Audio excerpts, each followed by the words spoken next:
आज हम टाकोस बनाने का एक बहुत ही सिंपल और आसान तरीका देखेंगे और इन टाकोस को बनाने के लिए जो भी सामग्री लगेगी ये ऑलमोस्ट सभी के घर में होती ही है।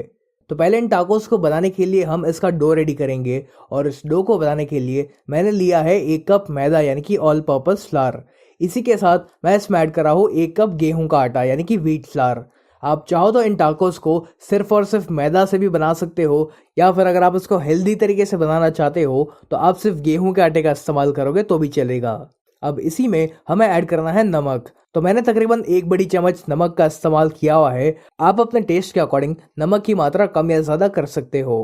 फिर इसमें जाएगा 2 बड़ी चम्मच तेल। मैंने इसमें रिफाइंड ऑयल का इस्तेमाल किया हुआ है। आप किसी भी ऐसे तेल का इस्तेमाल मत करिएगा जिसका एक बहुत ही स्ट्रॉन्ग फ्लेवर हो। अब बस हमें इसमें थोड़ा थोड़ा पानी ऐड करते जाना है और इसका हम एक सॉफ्ट डो बनाएंगे। तो ज़रूरत के अनुसार आप इसमें थोड़ा थोड़ा पानी ऐड करते जाइए और इस डो को आपको अच्छे से गूंथना है। तो ये जो टाकोस की रेसिपी मैं आपके साथ शेयर कर रहा हूँ इसको मैंने जितना सिंपल हो सके ना उतना सिंपल रखा हुआ है ताकि आपको इसको बनाने में ज़रा भी दिक्कत ना आए। जब ये डो इस प्रकार से एक बार जुड़ने लगे तब आपको इस डो को लगातार 2 से 3 मिनट के लिए मसलना है ताकि ये एकदम ही स्मूथ हो जाए। चलिए अपना ये जो डो है ये रेडी हो चुका है। तो अब हमें इसको ढक कर इसको हम तकरीबन 10 से 15 मिनट के लिए रेस्ट करने देंगे और जब तक ये डो रेस्ट करता है तब तक हम बाकी की तैयारी करेंगे।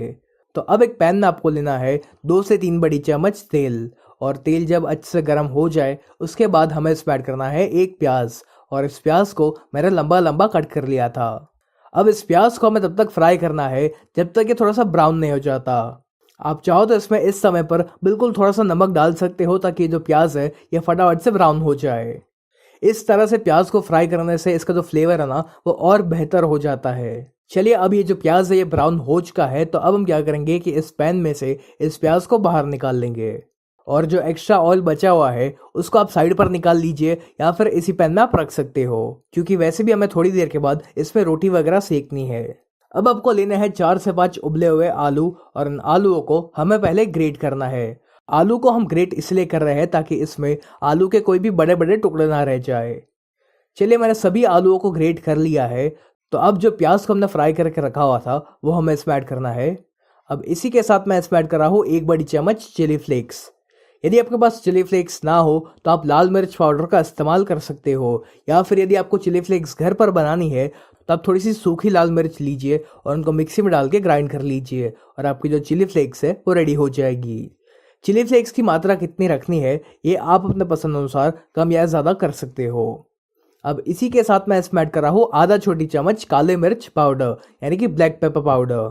फिर इसमें एक चटपटा टेस्ट लाने के लिए मैं इसमें ऐड कर रहा हूँ 1/4 छोटी चम्मच चाट मसाला। चाट मसाला की जगह पर आप इसमें थोड़ा सा नींबू का रस भी डाल सकते हो। फिर मैं इसमें ऐड कर रहा हूँ स्वाद अनुसार नमक। तो मैंने 1 छोटी चम्मच नमक का इस्तेमाल किया हुआ है। एक बात का ध्यान रखें कि आपको इसमें बहुत सारा नमक नहीं डालना है क्योंकि हमने इसमें चाट मसाले का भी इस्तेमाल किया हुआ है। अब सबसे आखिर में हम इसमें ऐड करेंगे थोड़ा सा कोरिएंडर यानी कि धनिया और फिर इन सभी को हम एक बार मिक्स करेंगे। चलिए अपना ये जो स्टफिंग है ये भी रेडी हो चुका है और हमारे डो को भी रेस्ट किए हुए तकरीबन 10 से 15 मिनट हो चुकी है। तो इस डो को हम वापस 1 मिनट के लिए मसलेंगे और फिर आपको क्या करना है कि इस डो को आपको 2 बराबर बराबर हिस्सों में डिवाइड करना है और अब किसी भी एक फ्लैट सरफेस के ऊपर या फिर एक चकले के ऊपर आपको थोड़ा सा मैदा या फिर गेहूं का आटा छिड़कना है और इसके ऊपर इस डो को रख कर हमें इसे रोल करना है। अब एक चाकू की सहायता से हम इसको बराबर बराबर हिस्सों में डिवाइड करेंगे और इतने डो की क्वांटिटी में से आप तकरीबन 10 से 12 टाकोस बना पाओगे।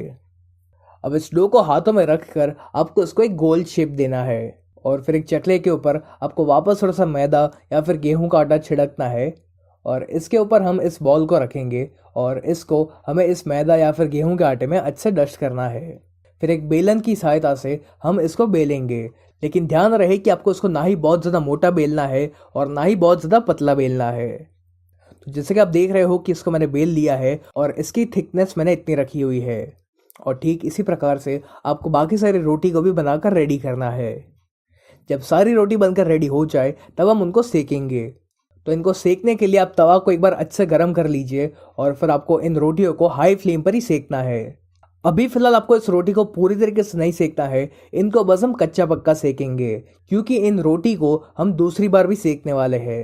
तो इसलिए इन रोटी को आप हाई फ्लेम पर इस तरह से पलट पलट कर फटाफट से सेक लीजिए। और इनको आपको तब तक सेकना है जब तक इस रोटी के ऊपर हल्के से बबल्स नहीं आ जाते। जैसे कि आप देख पा रहे हो कि ये जो रोटी है ये कच्ची पक्की सेक चुकी है, तब हम इसको बाहर निकाल लेंगे। और ठीक इसी प्रकार से आपको बाकी सारी रोटी को भी इसी तरह से कच्चा पक्का सेकना है। अब आपको क्या करना है कि इस रोटी के ऊपर आपको डालना है थोड़ा सा टोमेटो केचप। आप चाहो तो टोमेटो केचप की जगह पर रेड चिली सॉस या फिर शेजवान सॉस का भी इस्तेमाल कर सकते हो, या फिर अगर आपको मेयोनीज पसंद हो तो आप उसका भी इस्तेमाल करोगे तो भी चलेगा। अब इस टोमेटो केचप को हम इस रोटी के हर तरफ इवनली स्प्रेड करेंगे। अब जो आलू का हमारा स्टफिंग था उसको हमें इसकी एक साइड पर रखना है और इसको हम इवनली स्प्रेड कर लेते हैं। इस आलू के स्टफिंग को आपको रोटी की हर तरफ स्प्रेड नहीं करना है, इसको हम रोटी की सिर्फ एक तरफ ही स्प्रेड करेंगे। अब इस स्टफिंग के ऊपर हम ऐड करेंगे थोड़ा सा चीज़। तो मैंने मोज़रेला चीज़ का इस्तेमाल किया हुआ है, आप चाहो तो प्रोसेस चीज़ का भी इस्तेमाल कर सकते हो। और चीज़ की मात्रा कितनी रखनी है ये भी आप अपने पसंद अनुसार कम या ज़्यादा कर सकते हो। और बस इस रोटी को हम इस तरह से इसके ऊपर रख देंगे और इसका हमें हल्का सा प्रेस भी कर लेना है ताकि इसमें चिपक जाए। चलिए, अपना ये जो टाकोस है ये ऑलमोस्ट रेडी हो चुका है और इसी तरह से आपको बाकी सारे टाकोस को भी बनाकर रेडी करना है। तो जब आपके घर पर गेस्ट वगैरह आ रहे हो तो आप इन टाकोस को इस तरह से रेडी रख सकते हो और बस फिर आपको एंड टाइम पर उसको सेकना है और सर्व करना है। तो मैंने इस तरह से सारे टाकोस रेडी कर लिए हैं। तो अब उसी पैन में मैं ऐड कर रहा हूँ थोड़ा सा बटर। अब बटर की जगह पर ऑयल का भी इस्तेमाल कर सकते हो, लेकिन मैं रेकमेंड करूँगा कि आप बटर का ही इस्तेमाल करें क्योंकि बटर का इसमें बहुत ही बढ़िया सा फ्लेवर आता है। बटर जब मेल्ट हो जाए तब आपको इस टाकोस को इसमें रखना है और इनको हम स्लो फ्लेम पर ही सेकेंगे ताकि ये बहुत ही ज़्यादा क्रिस्पी बन सके। यदि आप इसको हाई फ्लेम पर सेकने जाओगे तो ये फटाफट से ब्राउन तो हो जाएगा लेकिन उतना क्रिस्पी नहीं बन पाएगा। तो यदि आप भी अपने टाकोस को बहुत ही क्रिस्पी बनाना चाहते हो तो इनको स्लो या फिर मीडियम फ्लेम पर ही सेके। थोड़ी देर बाद आप इसको पलट लीजिए और ठीक इसी प्रकार से आपको इसकी दूसरी साइड को भी सेकना है। जब दोनों साइड्स अच्छे से सेक जाए तब हमें इसकी नीचे की साइड को भी सेकना है। तो 2 चम्मच की सहायता से आप इसको इस तरह से सेक सकते हो। चलिए, हमारा ये जो टाकोस है ये हर तरफ से अच्छे से सेक चुका है, तब हम इसको बाहर निकाल लेंगे। और ठीक इसी प्रकार से आपको बाकी सारे टाकोस को भी बनाकर रेडी करना है। तो ये जो टाकोस है ये दिखने में जितना सुंदर लगता है उससे कई ज़्यादा ये बनाने में आसान है और खाने में क्रिस्पी होने के साथ साथ ये बहुत ही टेस्टी बनता है। तो आप भी इस टाकोस की रेसिपी को एक बार ज़रूर ट्राई करना और आपको और कौन सी रेसिपीज जाननी है ये आप मुझे कमेंट करके ज़रूर बताएं। अब हम